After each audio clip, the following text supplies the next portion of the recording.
Shabbat Shalom, and good evening to those of you who are with us in person, and to those of you who are joining us online. We are so glad to share in this worship service with you. After a historic week, both here in America and in Israel, it is so good to come together in holy community. Thank you for being with us, and welcome to Temple Emanu-El. On this Shabbat, this word, welcome, bears repeating. When we say welcome, we mean no matter who you are or how you identify, no matter your gender or sexuality or how you choose to express those identities, you are welcome here. You are valued here, and you have a home here. In this spiritual home, we affirm unequivocally that each of us is made b'tselem Elohim, in the image of God, and each of us has something unique and special to offer. This magnificent array of humanity is not only our gift, but our blessing, strengthening our congregation every single day. I'm Rabbi Sarah Sapedin, joined on the bima by my dear colleagues, Rabbi Joshua Davidson and Cantor Mo Glasman. Our music director, Colin Fowler, is with us as well, along with our wonderful musicians and choir. I also want to give a special shout out to our students from our Introduction to Judaism and Discovering Judaism programs, as well as their teachers, Rabbis Janet Roberts, Peter Weintraub, and Jessica Lenza. Thank you all for being with us and for the many ways you enrich our community every day. Dear friends, tonight, in recognition of International Holocaust Remembrance Day, we are so grateful to welcome Dr. Amidah Shapira to our congregation and later to our bima. Both an acclaimed historian and a Holocaust survivor as well, Dr. Shapira will speak tonight in honor of all those who endured and in memory of all those who perished in the dark night of the Shoah. May her words be a source of light to us all. And now we will open our service with a Yiddish hymn that speaks to the power of light. It is estimated that some 5 million Yiddish speakers died as a result of the Holocaust. We lift up their memories as we sing Baruch Atah. The words will be posted on your screens.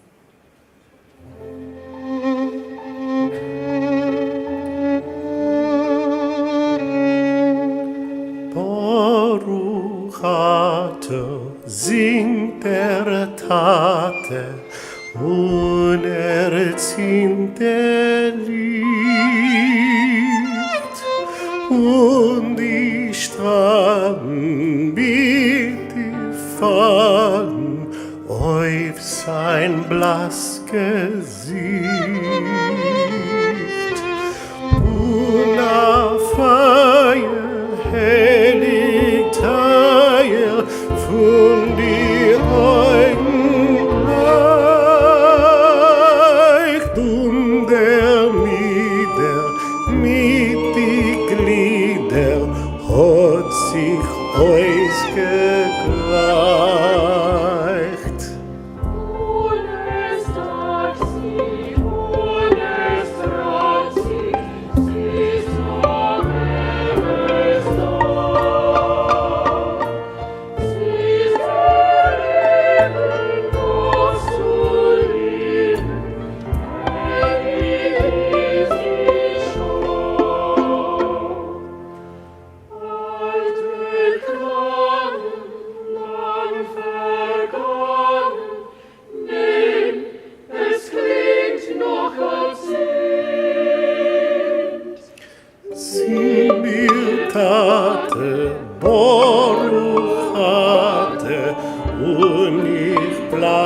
dein Kind.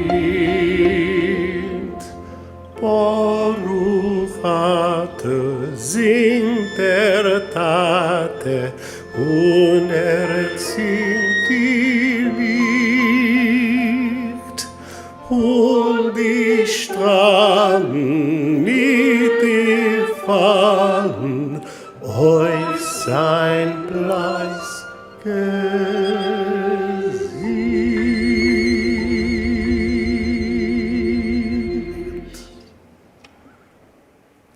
As the Father lit the precious and holy candles in that beautiful song, so too do we. Page 52.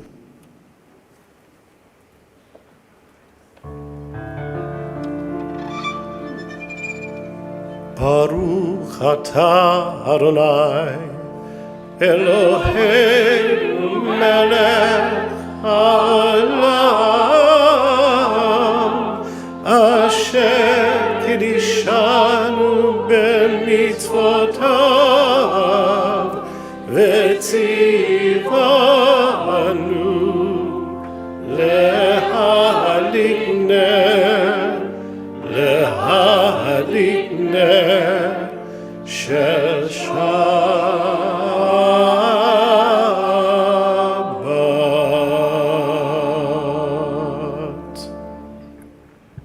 We continue with Kabbalat Shabbat, our welcoming of Shabbat, as we turn to page 59 for the singing of Zamru Ladonai.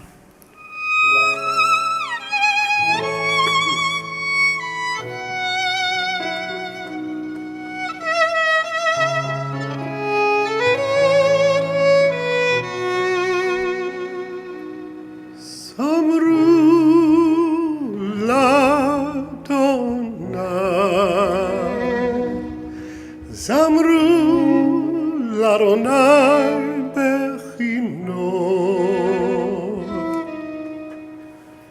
Ya ya da da da, ya ya da da da, ya da ya da da da, ya ya da da da, ya da ya da da da.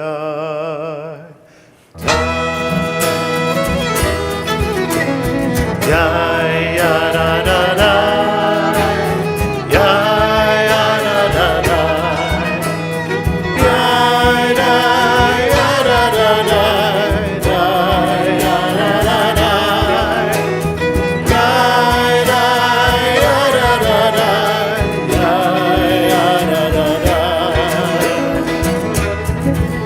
Zamru Ladonai bechinot v'kol zimra, ha'atzotzrot v'kol shofar, hariyu livnei hamelech Adonai. Would you sing with us?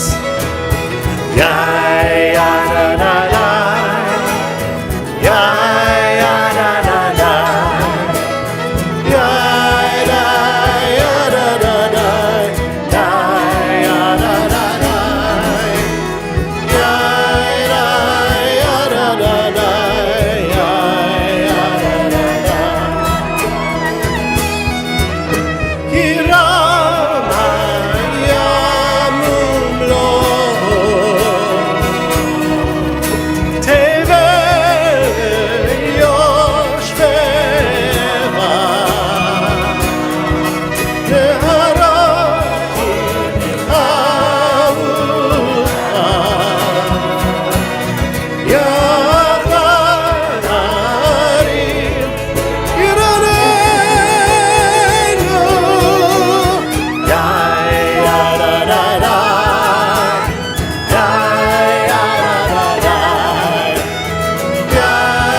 die, die, die.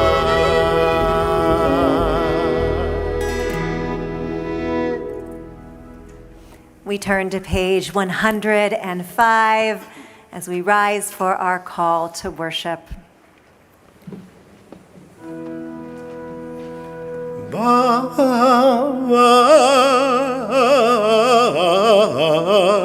Hu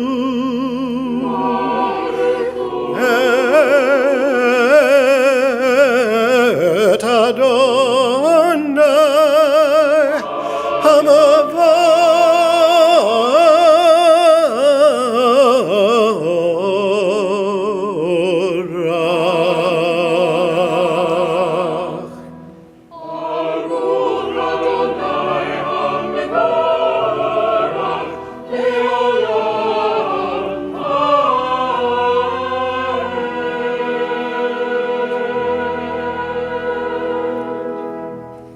O God, how can we know you? Where can we find you? You are as close to us as breathing, yet you are farther than the farthermost star. You are as mysterious as the vast solitudes of night, yet as familiar to us as the light of the sun. To Moses you said, "You cannot see my face, but I will make all my goodness pass before you." Even so does your goodness pass before us in the realm of nature and in the varied experiences of our lives together.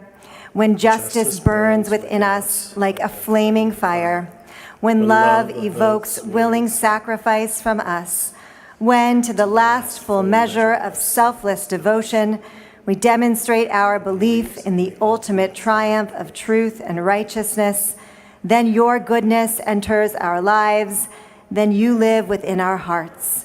And we, through righteousness, behold your presence as we say together, Shema Yisrael, Adonai Eloheinu, Adonai Echad. Hear, O Israel, the Lord our God, the Lord is one. Shema Yisrael, Adonai Eloheinu, Adonai Echad. Baruch Shem Kevod Malchuto Le'olam va'ed.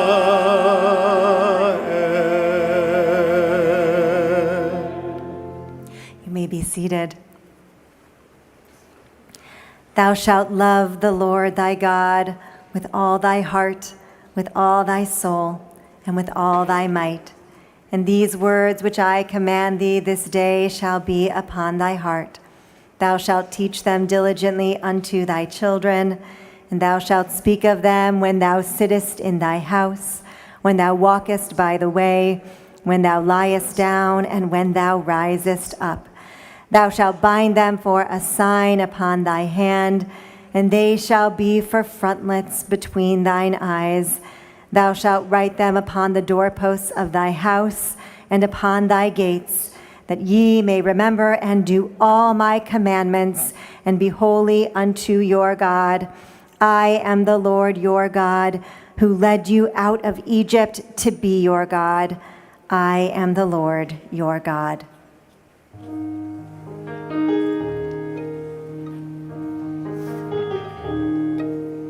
Mi chamocha bailim Adonai, mi kamocha nedar bakodesh, nora tehilot osef elef, mi chamocha bailim Adonai.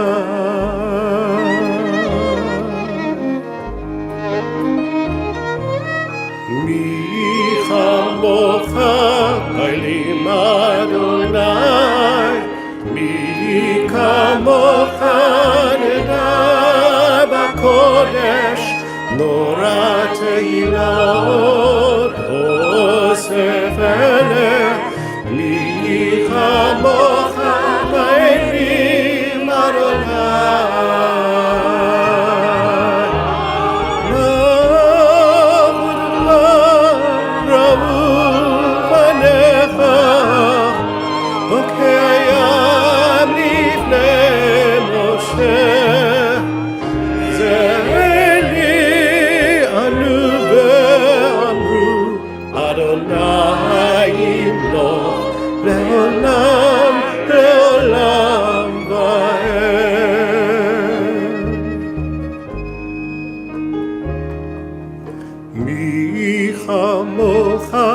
Bailim Adonai, mi kamocha nedar b'kodesh, nora tehilot, osef eleh, mi kamocha bailim Adonai.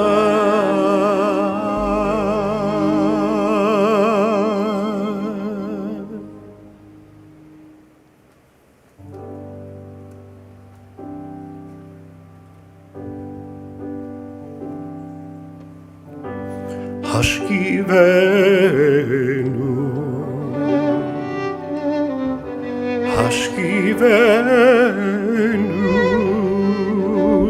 Adonai, Eloheinu, leshalom, leshalom.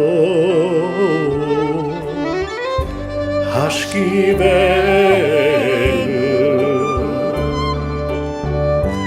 Hashkivenu,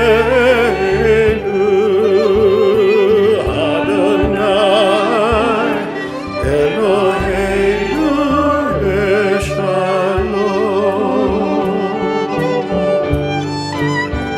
V'hamidenu malkenu lechayim uleshalom, uleshalom. Hashkivenu, Hashkivenu, Adonai, Eloheinu leshalom, ufros alenu,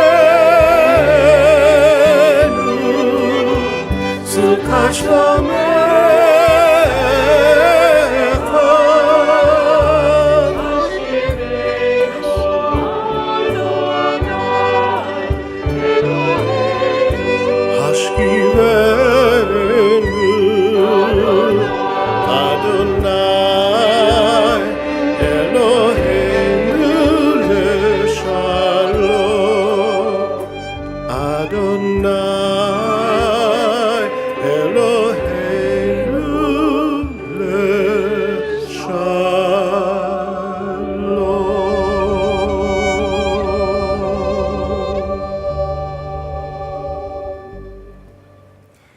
We rise now for our tefillah, page 111.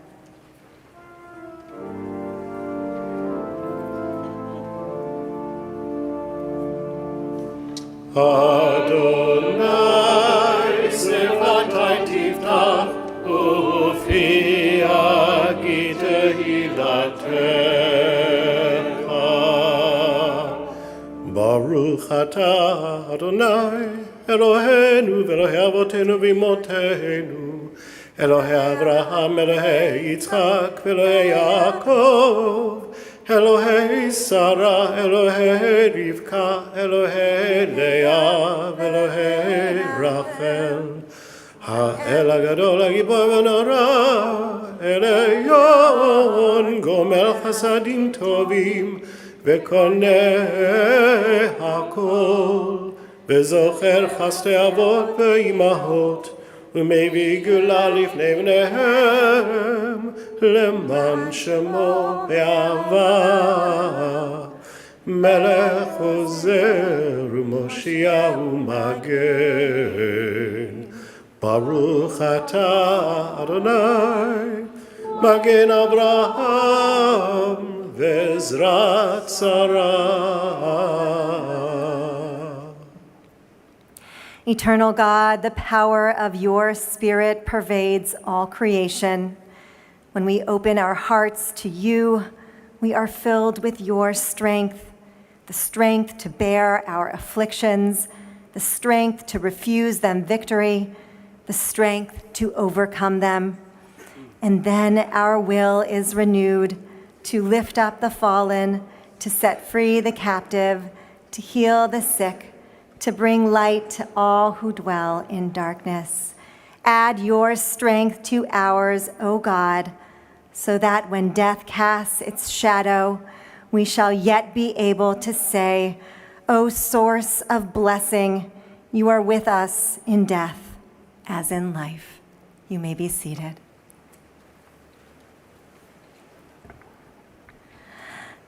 This past Sunday, we were overjoyed to welcome hostages Romy Gonen, Emily Damari, and Daron Steinbrecher back to Israel. Their miraculous return brought a much-needed wave of relief upon our beleaguered country. But their homecoming is just the beginning. As of tonight, there are still 94 hostages remaining in Gaza who need our help, our advocacy, and our strength. We cannot stop working for their release, not until the very last hostage is home. As we await the return of 4 more hostages tomorrow, Liri Albag, Karina Ariev, Daniela Gilboa, and Naama Levy, God willing, we will continue to pray for the safety, well-being, and deliverance of all who yet remain in captivity. We raise our voices in determination, hope, and faith as we continue with Achenu, which is on your prayer supplements.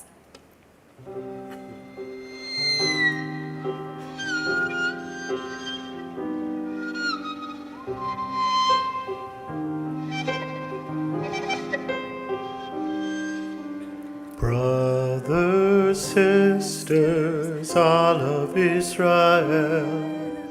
Brothers, sisters, all of Israel. Those captured, those distressed, those in fear of tyranny, who suffer on the land, may they all be set free. Achen kol Beit Yisrael, Achen kol Beit Yisrael, הנתונים בצורה ובשביה, העומדים בין הים ובין ביבשה. May God have compassion, may God show them comfort, may God bring them from darkness into light, from bondage to protection, from slavery to redemption. Free them, oh God, bring them to our side. Hamakom Yerachem, Yerachem Alehem, V'yotzieh mitzara lirvacha, u'me'avel le'ora, u'mishibud le'geula, hashta b'gala u'bizman karev. Free them, O God, bring them to our side.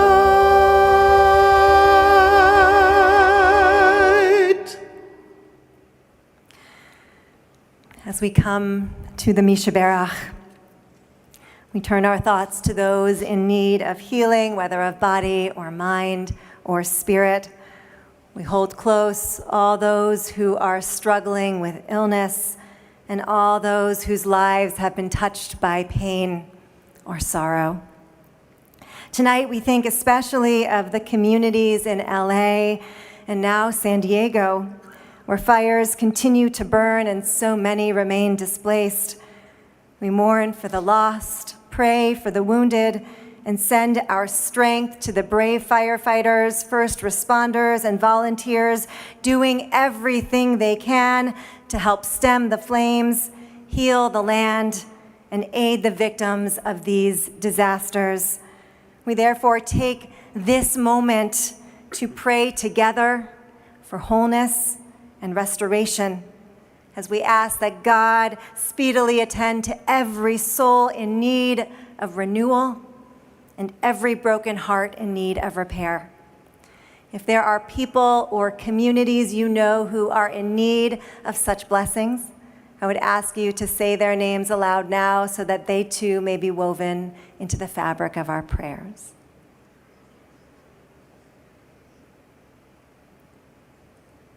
For all those you mentioned, and for all those you are holding close to your hearts, we continue now on page 125 with the singing of our Misha Berach.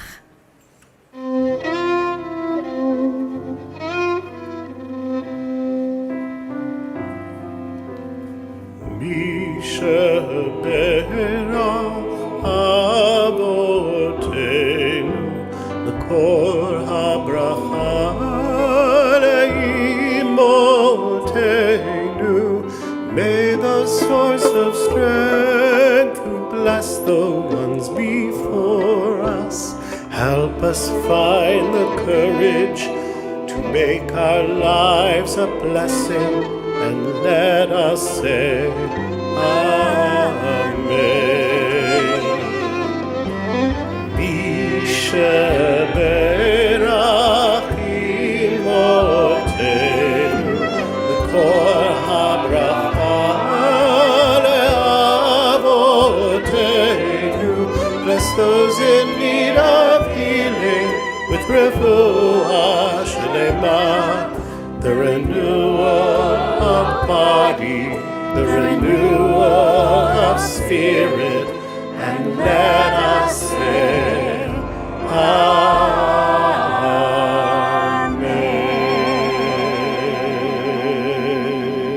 Amen. We continue now with silent meditation, offering God the prayers of our hearts.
I pray you'll be our eyes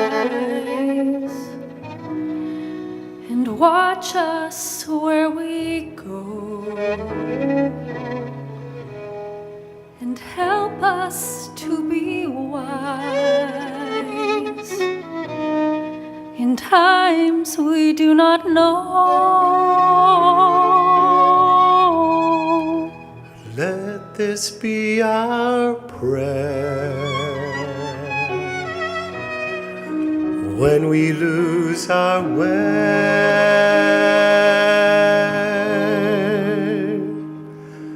Lead us to a place, Guide us with your grace to a place where we'll be safe.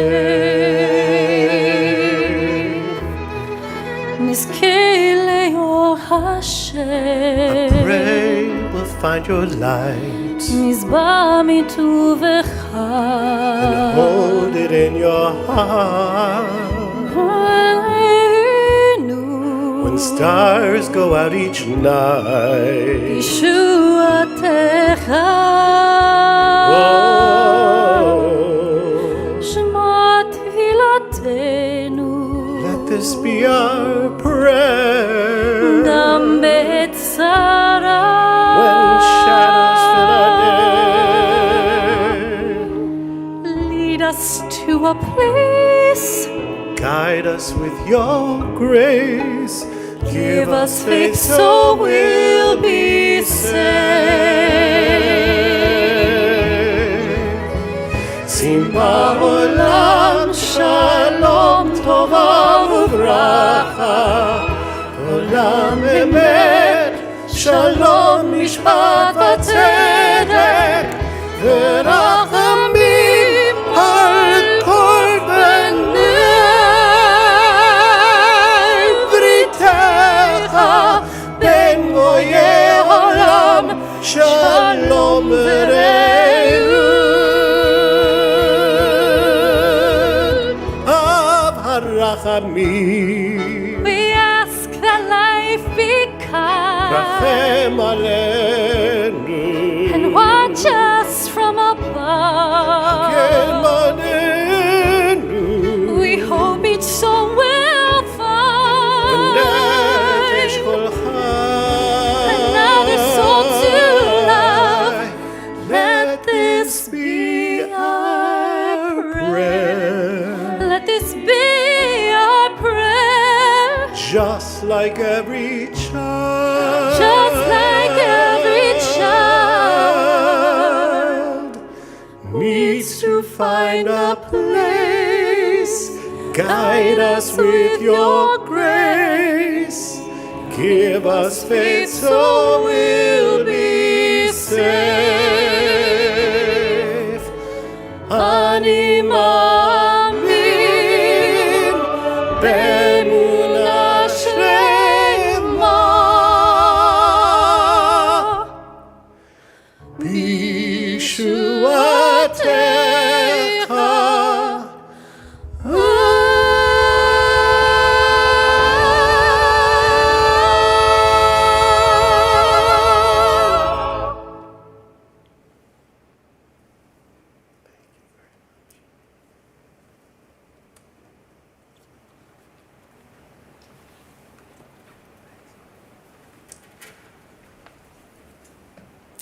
Our thanks to soloist Chloe Holgate. In 2005, 6 decades after the Nazi concentration camps were liberated, including the 1,200 survivors found alive at Auschwitz out of the 1.3 million deported there, the United Nations resolved to create a special day of memory of the Nazi genocide. The date selected was January 27th, the anniversary of the liberation of Auschwitz by the Russian army. UN Resolution 60/7 intended not only to set aside a day to honor the dead, but to remind the world never to forget the horror, lest it be repeated.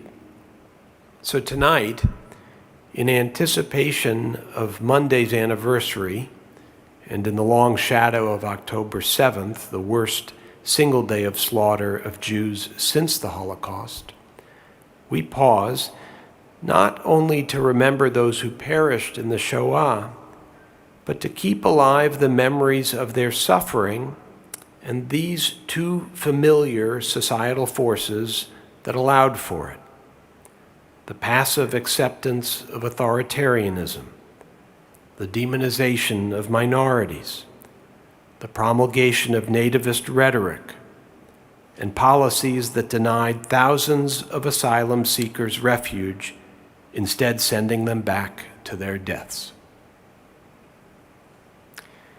Sadly, our efforts have been insufficient.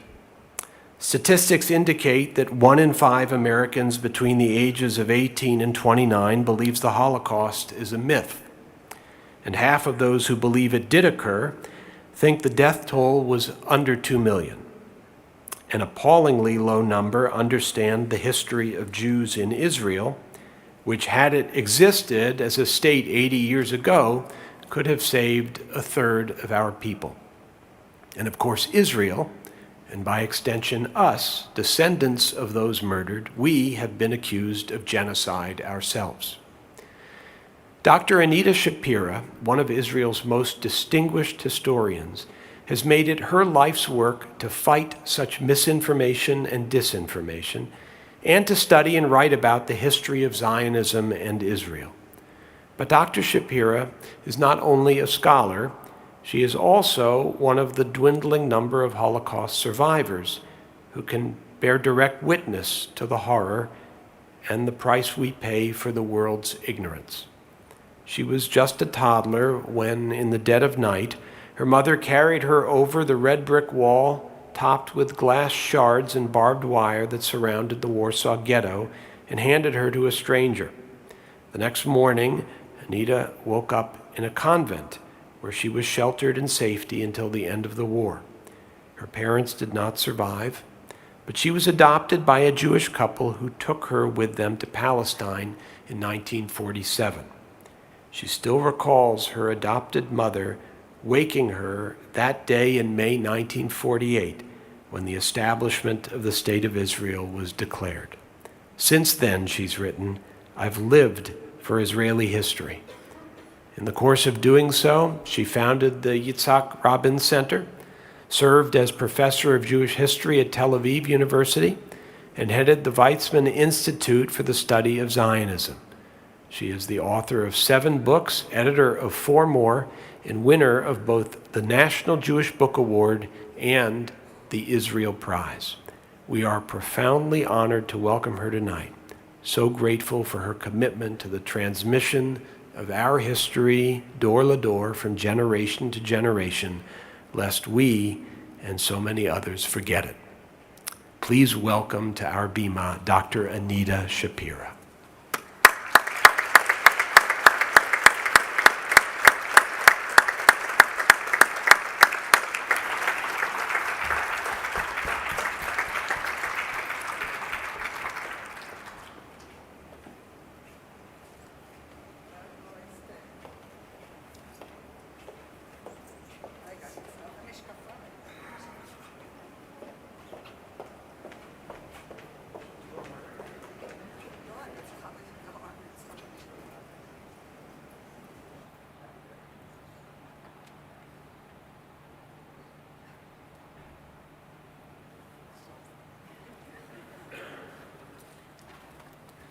Is there any special music to play while we're waiting for glasses?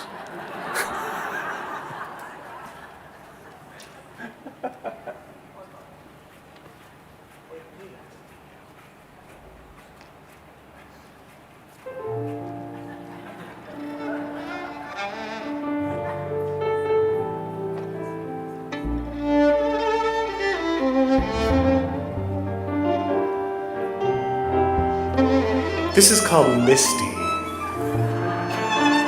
Because I think the first lyric goes a little something like this.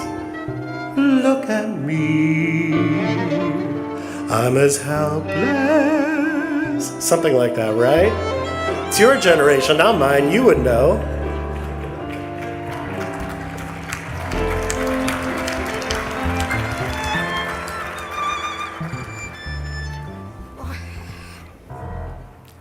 Okay. Good evening.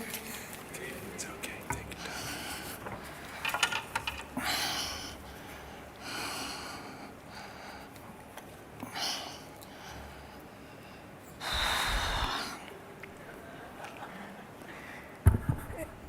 A few days after the disaster of October 7, there was in Israel a discourse comparing the recent event to the Holocaust. I was opposed to thinking about the two events in the same category. The Holocaust was a world-moving event encompassing a whole continent, planned to the last detail with the purpose of genocide. The October 7th was tragic, a terrible massacre, but from the point of view of the Jewish people, it had very little in common with the Holocaust. It happened in a sovereign Jewish state which owns an army capable of protecting its people. And eventually, this difference, which was for a moment forgotten in the dramatic events of the first days after the Holocaust, after the massacre, was acknowledged a few weeks later. However, we can compare the two events from a different perspective, not from the national and universal one, but from the personal one, the emotional experience of people who went through these events. What I intend to do today is to compare my own experience as a child to the experience of children who went through the October 7th disaster. I was born in the wrong time, in the wrong place. March 25th, 1940, Warsaw, Poland. Psychologists claim that a child less than 3 years old does not remember. But I have memories. For instance, I knew my birthday. I knew our address in Warsaw. But I did not remember my family name. I have a vivid memory of the night my mother smuggled me out of the ghetto and brought me to the convent where I spent, according to my estimate, about 2 years. I remember the red brick wall, the barbed wire, and the pieces of glass stuck on the wall. It was a dark night, and somebody with a lantern was walking to and fro on the street on the other side of the wall. And I said something to my mommy, and she said, "Shh," and I fell asleep. When I woke up, it was already day, and I was in a class of small girls, and my mother, whose face I did not remember, made me walk towards the woman there, a teacher, a nun, I don't know. I don't have many memories from the convent. I attended the religious ceremonies, but I hated swallowing the flakes that were considered Jesus' flesh. I knew all the time that I am Jewish. And I knew that being a Jew is a bad thing, which I'm not supposed to tell anyone. Once I asked a nun why there are wars in the world, and she replied that we should blame Adam and Eve, who ate the apple from the tree of knowledge. At that time, the answer did not make sense to me.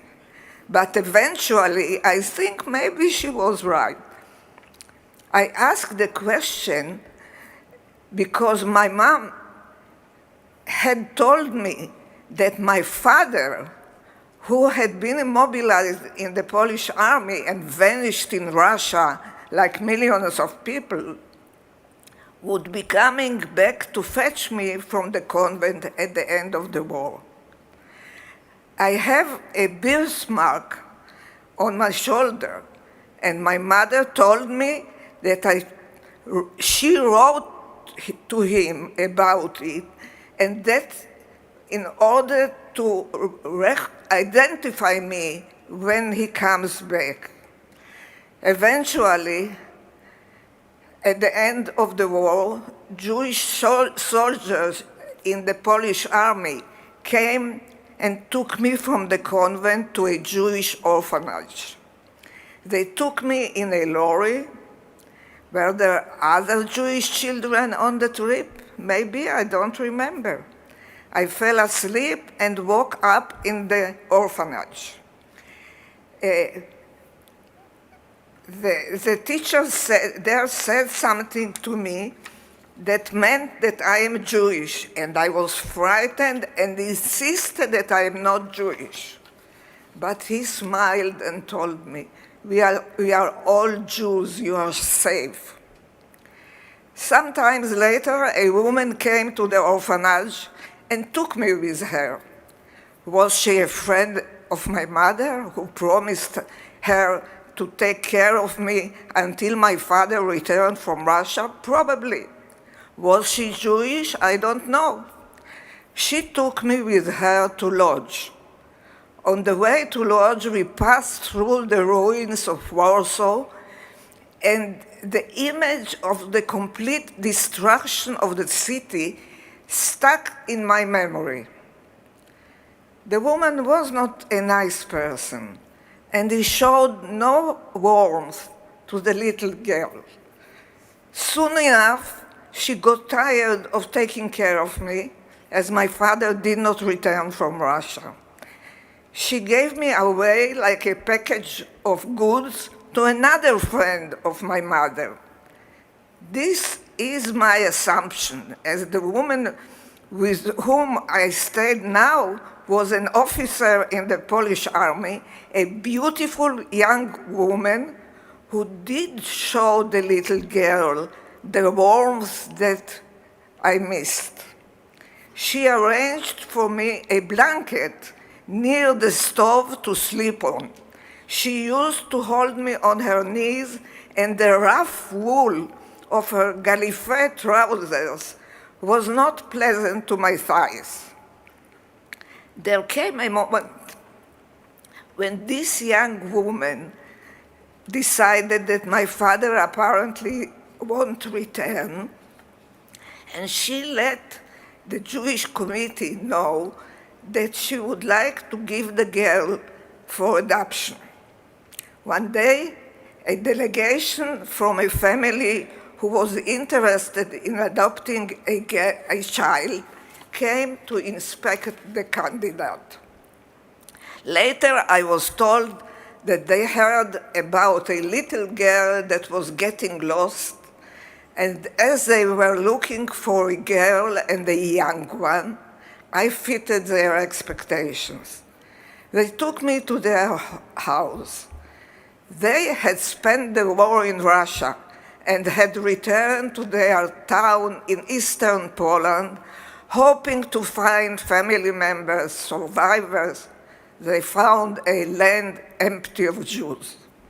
At that time, any survivor from the same shtetl or a far relative were treated like family members.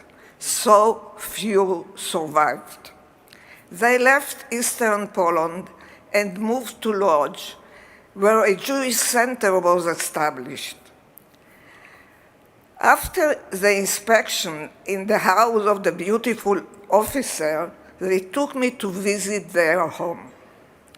There were many people there, and a baby born after the war. They fed me, made me a bath, and put me to sleep in a normal bed with fresh linen. And I said, "It's so good here. May I stay?" At that moment, everybody started to cry. They remembered the families that perished, the children that did not survive, the children that were not born. This became my family, warm and loving, my anchor in the world. They raised me in Israel, and whatever I achieved in my life, family, career, I am to thank these warm-hearted and generous people. Now I wish to tell you the story of a family in the Gaza envelope on October 7. A father, mother, and 3 children.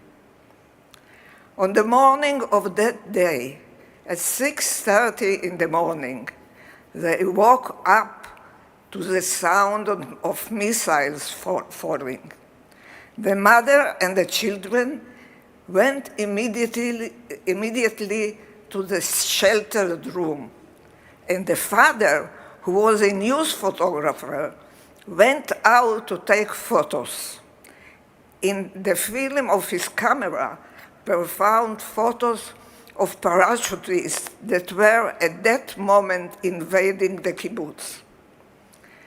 The mother was shot immediately, apparently through the window, and lay dead on the floor of the room.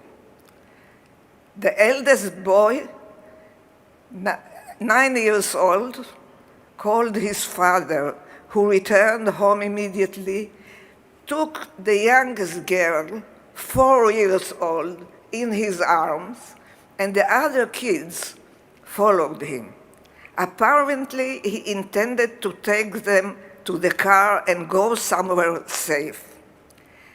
But a terrorist stood in his way and shot him. He fell, and the little girl fell with him. The terrorist made a movement toward the kids to get lost, and they ran back to the sheltered room. All this happened around 7 in the morning. There was a closet in the sheltered room which contained clothes. The kids hid in the closet. After some time, the boy called the police, 911, so that somebody would get them to a safe place. A policewoman who answered the call thought he was making fun. Both parents killed in a kibbutz. But eventually, somebody understood that the kids needed help and referred them to a social worker who specialized in kids and lived in the other side of the country, in Lower Galilee, in a moshava called Rosh Pina. She got the call from emergency services and started to communicate with the children.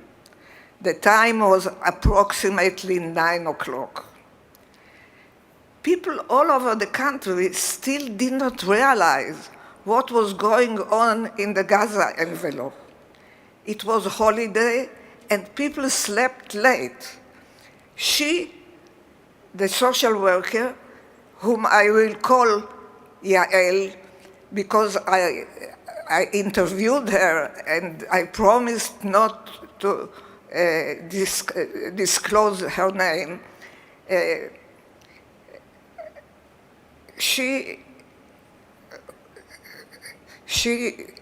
Excuse me. It was a holiday and people slept late.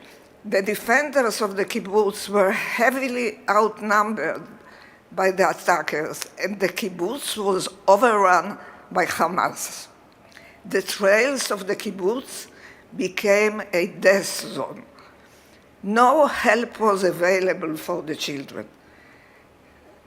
Yael, the social worker, understood that the parents were killed and assumed that the little girl was also killed. Yael, first of all, tried to get acquainted with the kids, to learn names, age. They were 9 and 6. She opened the television in her home in the safety of the Lower Galilee, and suddenly she realized that the kids were in mortal danger and that she was the guide to keep them alive. She was the responsible adult who was to lead them to safety.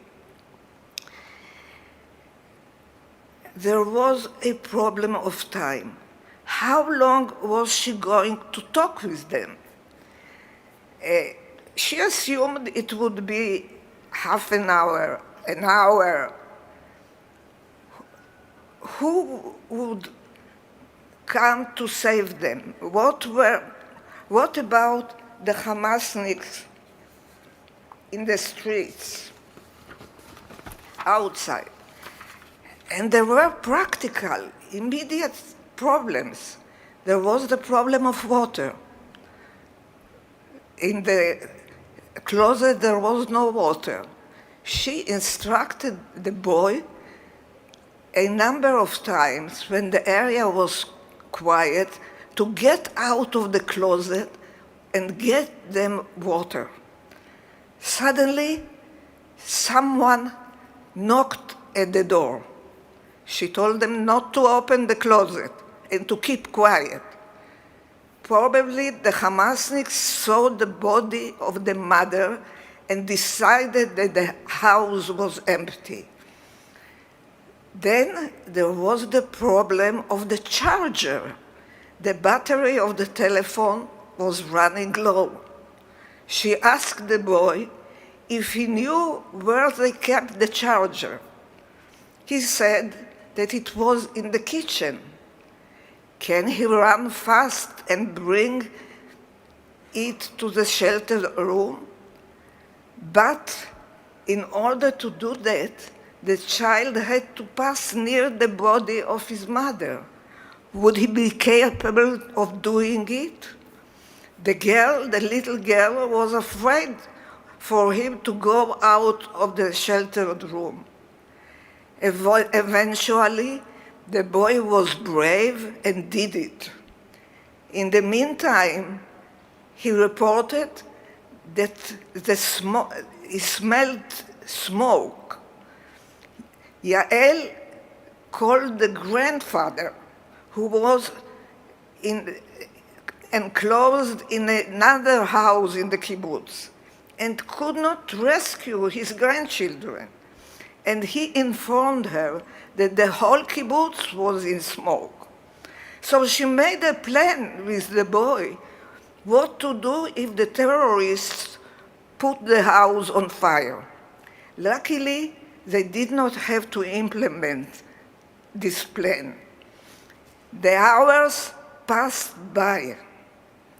Around 4 in the afternoon, the boy reported that he heard cars and maybe it's soldiers coming to save them. Yael did not know what to do. She told him to keep quiet and to wait until somebody comes who calls their names. And then the boy said, they are shouting in Hebrew, but these are screams of people who are being killed. In the long hours, when they waited for their saviors, they discussed their future. What will happen to them? And Yael told them, you are wonderful kids. People will fight for the right to adopt you.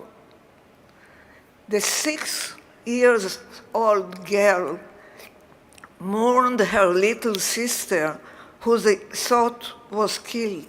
She was so small, she did not have a chance to accomplish anything. In the meantime, darkness came. The girl said, we have not yet had supper. And Yael thought, honey, you did not have breakfast or lunch as well. At 9 o'clock, there came the saviors from the army after 12 hours of telephone discussion. Just like in my case, the end of the story was a happy ending. The third sister, though she was kept hostage for 51 days in Gaza was returned alive and well. The children were adopted by the family of their mother's sister. I cannot say if they were not traumatized. I assume they were. But the long telephone call was their saving connection to civilization, to people who cared for them. And during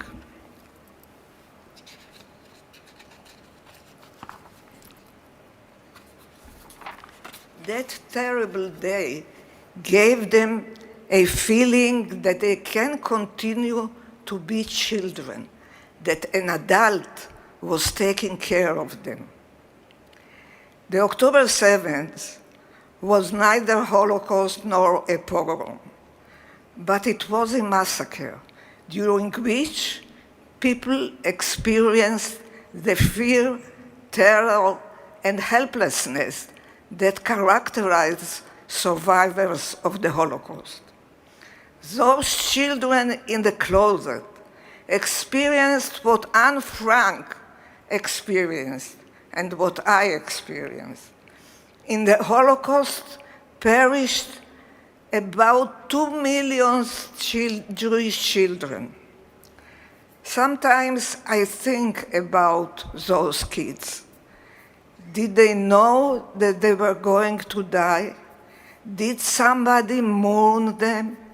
Did their siblings who survived thought sometimes about them, like I thought about the siblings that I did not have?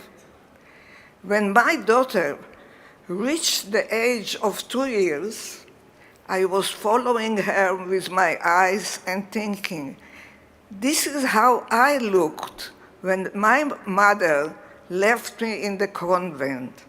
Would I have been able of leaving this little child? And when my daughter's daughter, my granddaughter, reached that age, my daughter was also following her with that same thought. Would I have been able to leave her? The trauma, even if hidden, is there and goes through generations. Last week, in a gathering, people my age told how October 7th aroused their Holocaust trauma, the feelings of fear and helplessness. One last word. Let's think for a moment about those 2 million kids who perished. How many musicians, artists, scholars, and simple good people were lost to the world. We always say that we vanquished Hitler, but is it true? The Jewish people would have been different had they survived. Thank you.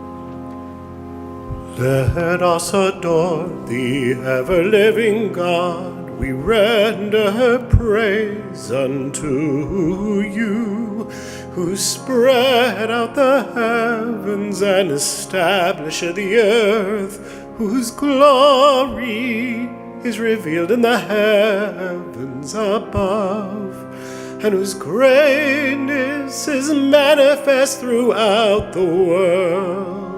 You are our God, there is none else. Va'anachnu koreim ומשתחווים ומודים.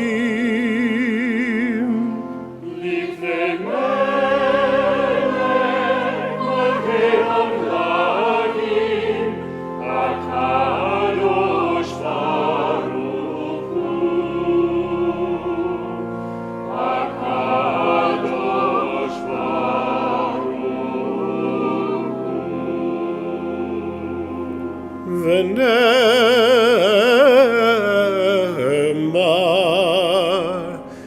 והיה אדוני למלך על כל הארץ.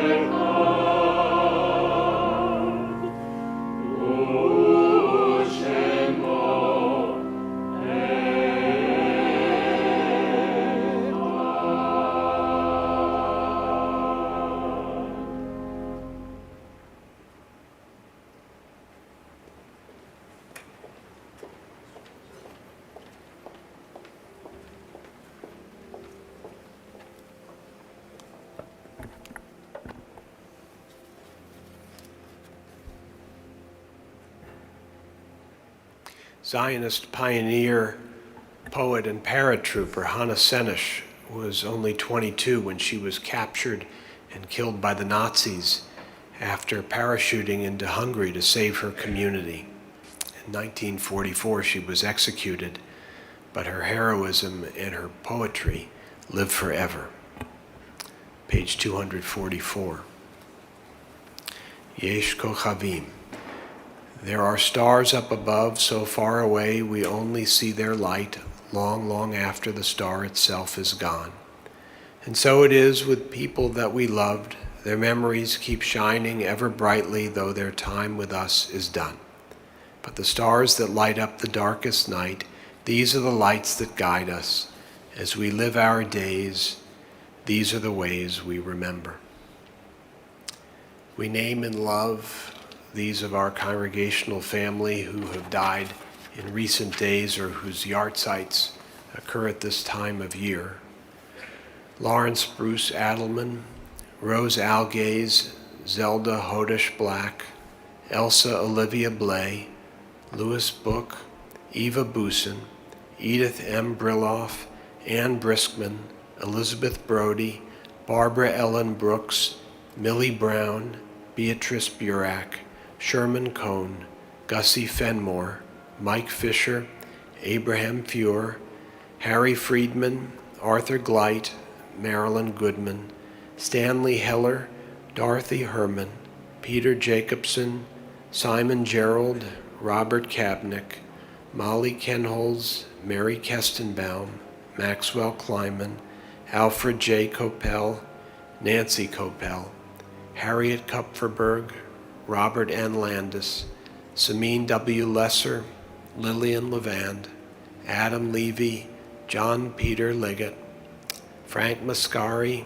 Helen L. Melnicker, Melvin Newman, Iris Ostrom, Ricky Paley, John Preston, Mildred Rader, Sandra Riker, William Rizel, Jane Rittmaster, Jordana Rosenblum, Ruth Israels Rosenwald, J.G. Schatz, Abraham Schwartz, Myron Chevelle, Stuart Snyder, Beverly Sokolov, Barnard Sachs Strauss, Finney Strauss, Marvin Wallman, Dorothea Warshaw, Sidney Wyszynski, Kenneth Wilpon, and Milton Wucher.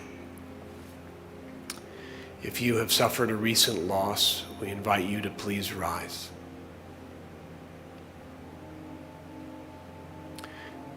And if you're marking a yahrzeit, the anniversary of a loved one's death, would you please stand?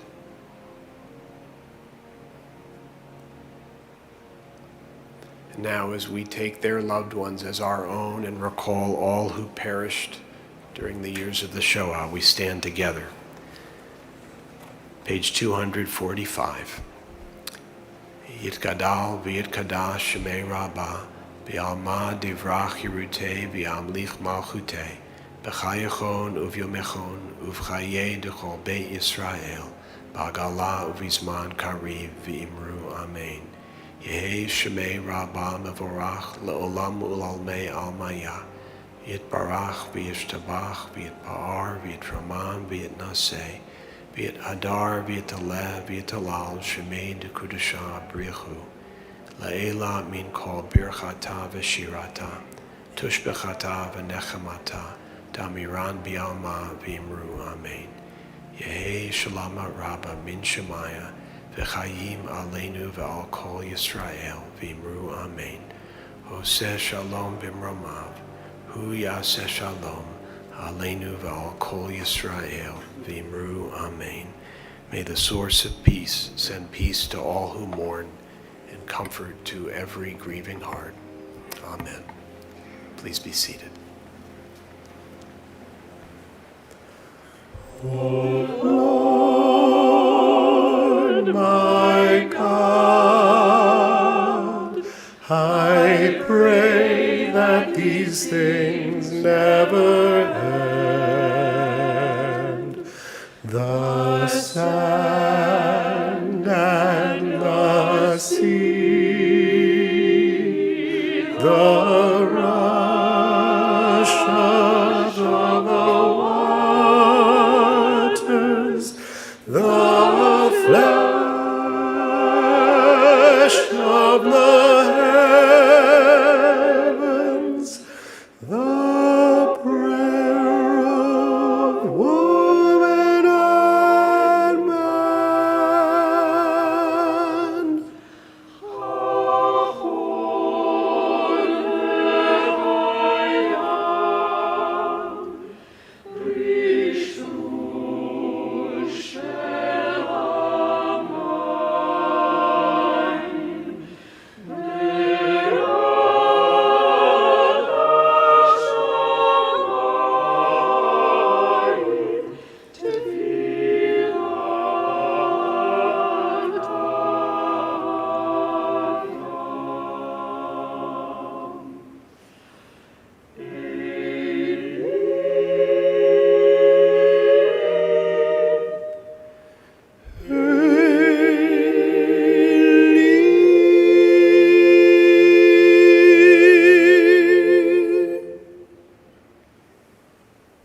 Shabbat Shalom once again, everyone.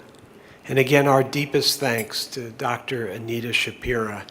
Truly, we are honored by her presence as we were moved by her words. At the start of services this evening, Rabbi Sapedin acknowledged that this has been a historic week in the United States. And I know that for some, it's also been an alarming week.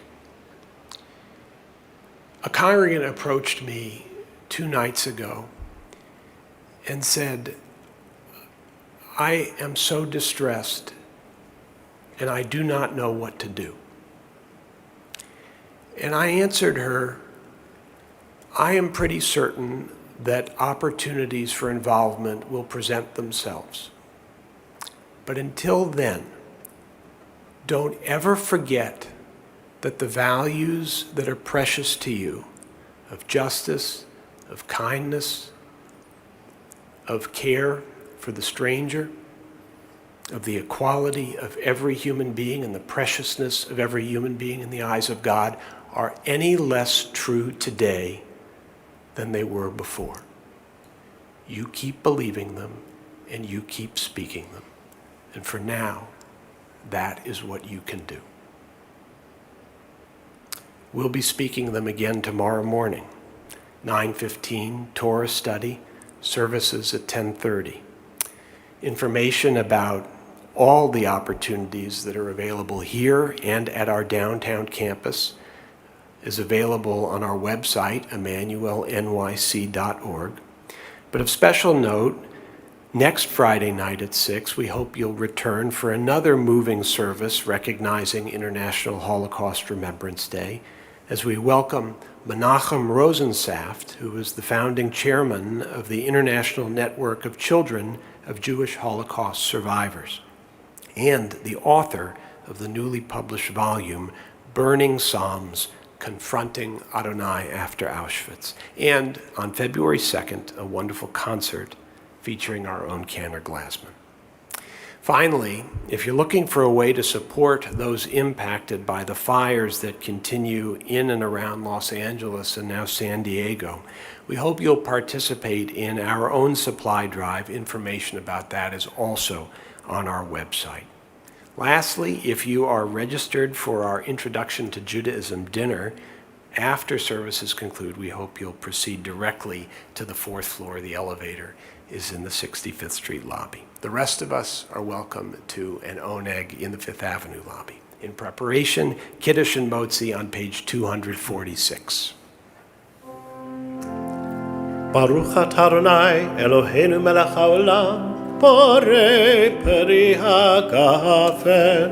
Amen. Baruch atah Adonai Eloheinu melech haolam asher kidishanu b'mitzvotav v'ratza banu v'shapat kodsho be'ava uvratzon inchilanu zikaron למעשה בראשית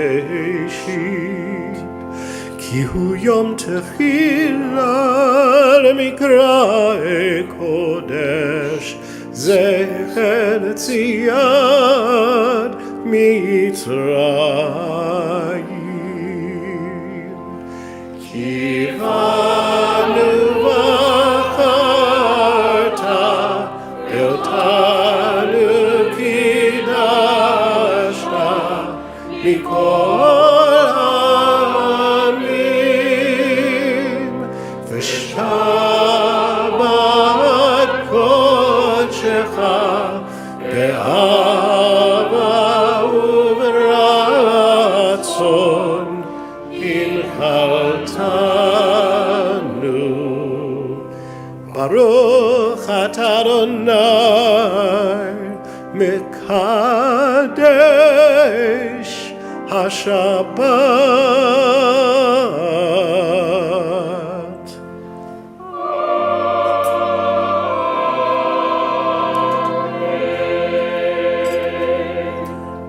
ברוך אתה אדוני אלוהינו מלך העולם המוציא לחם מן הארץ.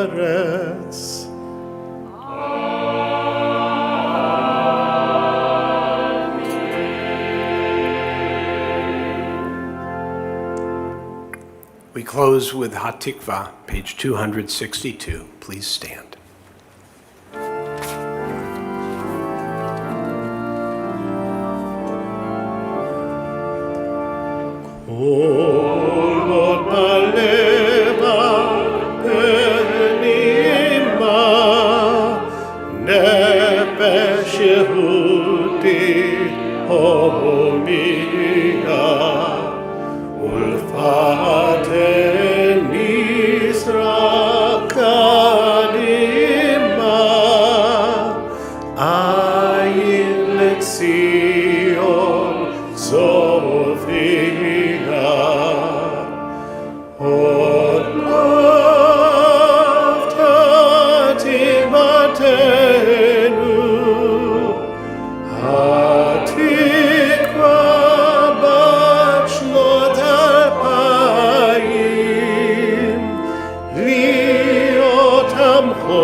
יברכך אדוני וישמרך.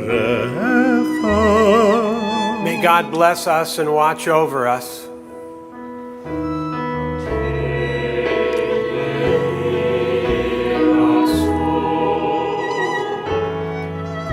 יאר אדוני פניו אליך ויחונך. May the light of God's face shine upon us, and may God be gracious to us.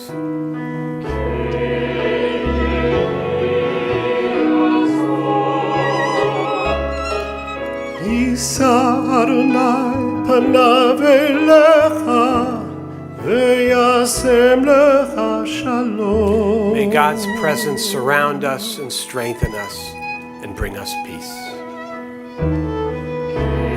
וישם לך שלום. וישם לך שלום.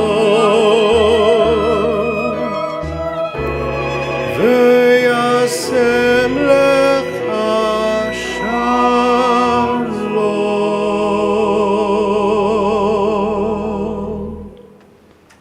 Shabbat Shalom. Shabbat Shalom.